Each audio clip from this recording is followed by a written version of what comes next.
अस्सलामुअलैकुम वरहमतुल्लाहि वबरकातुहू। सावन की 15 तारीख को जो सुन्नी शबे बारात मनाता है तो कुछ आदमी को बहुत जलन होता है। जैसे कि मेराज रब्बानी जो कहा अपने जलसे के दरमियान कि सुन्नी जो शबे बारात मनाता है ये शबे बारात नहीं है, सीओ की रात है। तो चलिए आप उसके पहले बयान को सुनिए, क्या बोलता है मौलाना मेराज रब्बानी। शियों वाली रात मैं और इसके लिए आप मुर्दों की मेरी कैसेट है, आपने पूरे दलाइल वहाँ मौजूद हैं इंशाअल्लाह। जैसा कि हदीस में मौजूद है, कोई भी सही रिवायत इस सिलसिले में मौजूद नहीं है कोई अहादीस में। हादा शहर रमज़ान यानी शाबान मेरा महीना है, रमज़ान अल्लाह का महीना। ये हदीस मेरी नज़र से नहीं गुजरी है और मैंने जैसा कि बताया इस ताल्लुक से कोई भी हदीस सही नहीं है। इस ताल्लुक से कोई भी हदीस सही नहीं है। और उसी शाबान की 15 तारीख को दिन में हम हलवा बनाने, पूरियां पकाने तैयार रात को मस्जिद में इबादत करते हैं। औरतें घरों में चल उड़ाती हैं हलवे में। ये तमाम चीजें बहरहाल और कब्रिस्तान जाते हैं, ये तमाम सब खुराफात और बिदअत है। अल्लाह के रसूल सल्लल्लाहु अलैहि वसल्लम साबित नहीं है। मैं समझ गया आपके सवाल से।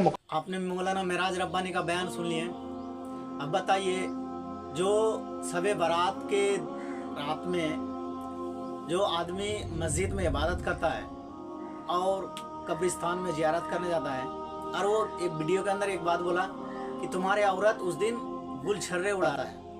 अब बताइए, उस रात का बहुत बरकत वाली रात है और उस रात के बारे में वो जिस तरह बयान दिया मौलाना मेराज रब्बानी, तो चलिए आप मौलाना मुफ्ती फारूक रिजवी साहब का बयान सुनिए।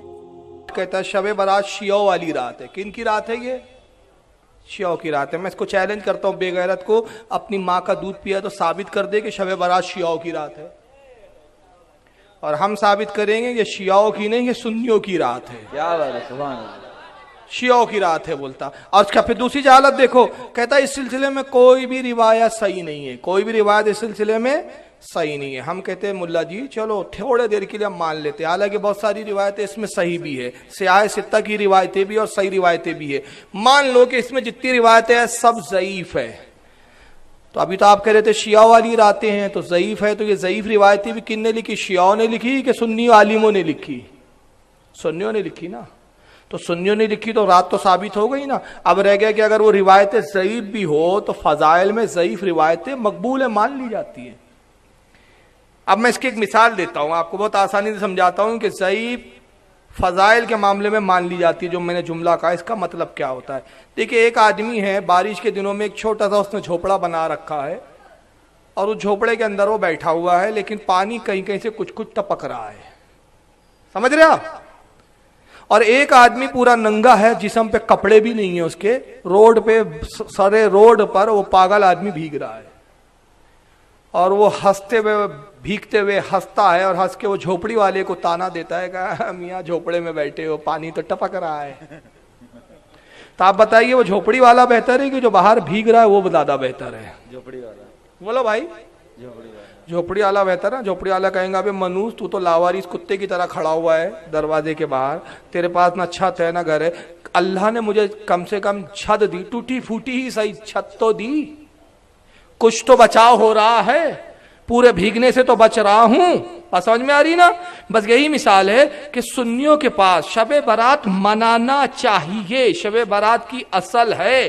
ज़ईफ रिवायत तो है, नहीं मनाने के लिए तेरे पास कौन सी रिवायत है? मैं नंगे, क्या बात है, क्या बात है। तू तो रोड पे नंगा खड़ा हुआ है। वाह वाह वाह। नहीं मनाना चाहिए, उसके लिए एक रिवायत तो सुना दे। क्या बात है। हमारे पास टूटी फूटी ही झोपड़ी है तो क्या बात है। ये है ज़ईफ रिवायत का मामला। तो साफ कह देते इनका धर्म ही ज़ईफ है। ज़ईफ रिवायत सालों से कोई रिवायत नहीं आई है। और फिर एक हदीस पढ़ा, उससे एक सवाल में पूछा गया कि भाई हदीस में तो ये भी आया कि हुज़ूर ने कहा शाबान मेरा महीना है और रमज़ान अल्लाह का महीना है। अब उसकी दोगलेपने की बात देखो, कहता है ये रिवायत मेरी नजर से नहीं गुजरी। यानी जाहिल देखो, रिवायत गुजरी नहीं और ज़ईफ है। अबे खबी, जब तूने रिवायत ही नहीं देखी तो ज़ईफ है ये किसने? तेरे अब्बा ने बता दिया तेरे। क्या बात है। یہ ہے ان کی جہالت. وہابی بولتا ہے مگر समझता नहीं है. سمجھتا نہیں. میں چند حدیثیں پیش کر رہا ہوں. حضرت عائشہ ام المومنین عائشہ صدیقہ رضی اللہ تعالیٰ عنہ اور حضرت عطا رضی اللہ تعالیٰ عنہ اور حضرت علی سے روایت ہے کہ حضور صلی اللہ علیہ وسلم فرماتے ہیں کہ لوگوں شعبان کی 15 تاریخ کو 15ویں شب کو اللہ تعالیٰ دنیا آسمان پر نزول فرماتا ہے اور لوگوں کے سال بھر کے اعمال لکھ دیے جاتے ہیں اور فرشتوں میں تقسیم کر دیے جاتے ہیں. اور اس حدیث کو کس نے لکھا؟ امام عبدالرزاق نے المصنف میں. اور امام عبدالرزاق کون ہے؟ امام عبدالرزاق امام احمد ابن حنبل کے استاد ہیں اور امام بخاری کے دادا استاد ہیں. یہ شیعہ تھے کیا؟ سب شیعوں کی روایت ہے. بولتا خبیر ابے تو شیعہ کی اولاد ہوں گا. امام عبدالرزاق نے المصنف میں لکھا جلد نمبر 4 صفحہ 317. امام قرطبی رحمۃ اللہ علیہ نے اپنی تفسیر قرآن الجامع احکام القرآن جلد 16 صفحہ 128 پہ لکھا. امام بہقی نے اس روایت کو شعب الایمان جلد 3 صفحہ 386 پہ لکھا. امام خطیب تبریزی نے مشکات المصابیح جس کو مشکات شریف کہتے ہیں مشکات المصابیح جلد 1 صفحہ 277 پر لکھا. آئیے دوسری حدیث سنیں شب برات کی اصل کے تعلق سے. حضرت عائشہ ام المومنین فرماتی ہیں کہ حضور نے اپنی بیویوں کے لیے باریاں مقرر کر رکھی تھی. حضور کے ایٹ اے ٹائم 9 بیویاں تھیں. کتنی بیویاں تھیں؟ 9. حضور نے 11 نکاح فرمائے اور ایک وقت میں 9 بیویاں آپ کی حیات رہی. اور ہمارے لیے 4 سے زیادہ ایک وقت میں جائز نہیں ہے. یہ صرف نبی کی خصوصیات ہے. تو حضور نے ہر بیوی کے لیے ایک دن مقرر کر رکھا تھا. آپ ایک رات ان بیوی کے حجرے پاک میں تشریف فرما ہوتے, دوسرے دن دوسری بیوی کے پاس, تیسرے دن تیسری بیوی کے پاس, تاکہ کسی کا حق مارا نہ جائے. انصاف اور اس کا تقاضا پورا کرتے تھے. حضرت عائشہ فرماتی ہے کہ ایک رات حضور میری باری میں تھے لیکن اچانک آدھی رات کو میں نے دیکھا, میری نیند کھلی تو دیکھا حضور بستر پہ نہیں ہے, سرکار بستر سے غائب تھے. تو مجھے خیال آیا کہ شاید رسول اللہ صلی اللہ علیہ وسلم اپنی کسی دوسری بیوی کے کمرے میں گئے ہوں گے. تو میں حضور کی تلاش میں نکلی اور ازواج محترات کے کمرے بالکل ایک کے بازو ایک لگے ہوئے تھے, بالکل ایک کے بازو ایک. فرماتی میں ہر کمرے کے قریب سے گزرتی مگر حضور کی موجودگی کا مجھے احساس نہیں ہوا. حدیث میں اتنے ہی الفاظ ہے لیکن شارح نے حدیث بڑا پیارا بات بیان کرتے اس کی شرح کرتے ہوئے کہ حضرت عائشہ گزر رہی ہے, دروازے کھٹکھٹا کے پوچھتی نہیں ہے کسی سے کہ آپ کے گھر میں حضور ہے کیا, آپ کے گھر میں حضور ہے کیا. ایک گھر کے کمرے کے پاس آتی ہے تو کچھ رکتی ہے پھر آگے بڑھ جاتی ہے, دوسرے کمرے پہ آتی ہے دیکھتی ہے بڑھ جاتی ہے. تو حضرت عائشہ کیسے محسوس کر رہی تھی کہ حضور ہے یا نہیں, رات کا وقت ہے. تو اس کی وجہ یہ تھی کہ حضرت عائشہ ایک جگہ فرماتی ہے کہ میں حضور کو سرکار کو خوشبو سے پہچان لیا کرتی تھی. سبحان اللہ. حضور جس راستے سے گزر جاتے تو کیا ہوتا, وہ راستے مہک جایا کرتے تھے. تو میں نے حضور کی خوشبو نہیں دیکھا, سمجھ لیا کہ حضور یہاں تشریف فرما نہیں ہے. تو فرماتی ہے پھر خیال آیا آپ مسجد نبوی میں گئے ہوں گے اور حضور اللہ کی عبادت کر رہے ہوں گے. تو کہتی ہے میں مسجد میں داخل ہوئی تو حضور مسجد میں بھی نہیں تھے. تو پھر مجھے بڑی فکر ہوئی کہ حضور کہاں چلے گئے آخر. تو کہتی ہے کہ پھر خیال آیا کہ حضور کو میں قبرستان میں دیکھ لوں. تو جنت البقیع قبرستان بالکل حضور کے روضے کے قریب, حجرے کے قریب تھا. وہاں گئی تو آپ فرماتی کہ میں نے دیکھا آقا قبروں کے بیچ درمیان میں کھڑے ہیں اور رو رہے ہیں, داڑھی مبارک آپ کی تر ہو گئی ہے آنسو سے. حضرت عائشہ جاتی اور سلام عرض کیا, السلام علیکم یا نبی اللہ. حضور نے اپنے چہرے اقدس کو پھیرا ان کی طرف اور کہا اے عائشہ تم نے کیا یہ گمان کیا کہ اللہ کا نبی تم پہ ظلم کرے گا, تمہاری حق تلفی کرے گا اور تمہاری باری میں کسی اور کی بیوی کے پاس چلے جاؤں. وہ کہتی ہے اللہ کے نبی میرا یہ خیال نہیں تھا, اصل میں نے آپ کو اپنے بستر پہ نہیں پایا تو مجھے آپ کی فکر لاحق ہوئی. اللہ کے نبی اتنی رات میں آپ قبرستان میں کیوں آ گئے؟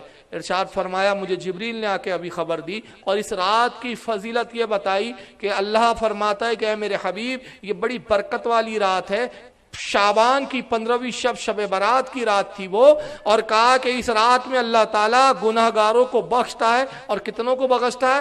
بنو کلب کے بھیڑوں کے بالوں کے برابر جہنمیوں کو جہنم سے آزاد فرما دے. سبحان اللہ سبحان اللہ. اب بنو کلب کیا تھا؟ یہ قبیلہ تھا, یہ بھیڑے چرانے والا قبیلہ تھا, بھیڑے چراتے تھے. اور ان کی بھیڑے کتنے تھی؟ اہل عرب لکھتے ہیں کہ جب یہ اپنی بھیڑوں کو لے کر قبیلے والے نکلتے اور پہاڑوں پہ جب ان کی بھیڑیں بکھر جاتی تو جب دور سے دیکھا جاتا تو سوائے بھیڑوں کے کچھ نظر ہی نہیں آتا تھا.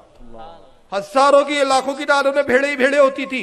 तो आका कहते हैं जो उनके भेड़े हैं बनु कलब की, उनकी भेड़ों के जो बाल है, एक एक बाल के तादाद के बराबर अल्लाह ताला जहन्नमियों को बख्श देता है। तो इस रात में इसलिए यहाँ आया कि मैं अल्लाह की बारगाह में अपने गुनाहगार उम्मतियों के लिए दुआ करूं, ताकि अल्लाह मेरी दुआ से गुनाहगारों की शफात और बख्शिश में और इजाफा कर दे। तो कब्रिस्तान जाना उस रात क्या है? सुन्नत है। अब इस हदीस को किसने लिखा है? इमाम तिरमिजी ने लिखा है जामे तिरमिजी में। इस वहाबड़े से पूछो इमाम तिरमिजी भी शिया थे क्या? कुछ भी मुंह में आया बक देते, सब शियाओं की रिवायत है। अबे तू शिया की पैदावार है।